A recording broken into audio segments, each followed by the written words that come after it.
rruga ndodhet pikërisht në këtë gjendje. Ju përshëndes gjithëve, ndodhem në kodrën e gjinve, midis fshatit Luz dhe fshatit Zall. Jam këtu sot për denoncuar se si ka rënë rruga. Kjo që shikoni këtu ka qenë një rrugë e cila përdoren nga banorët e fshatit për të çuar fëmijët në shkollë dhe për të bërë shërbimet e përditshme, ndërkohë rruga vazhdon në këtë lloj mënyre, siç e shikoni këtu. Ka rënë e gjithë traseja e saj pra poshtë dhe këtu janë disa familje që janë totalisht izoluara tani dhe faktikisht rrezikojnë çdo ditë jetën duke kaluar këtu. Shikojmë në rast se mund të afrohemi mënyrën se si ka rënë dheu.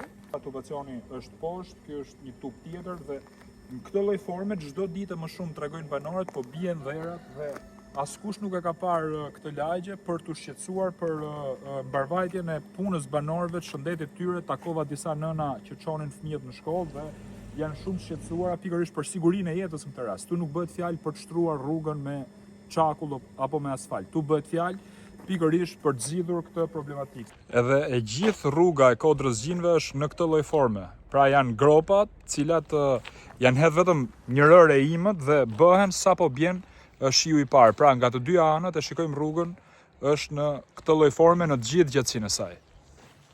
Shikojmë.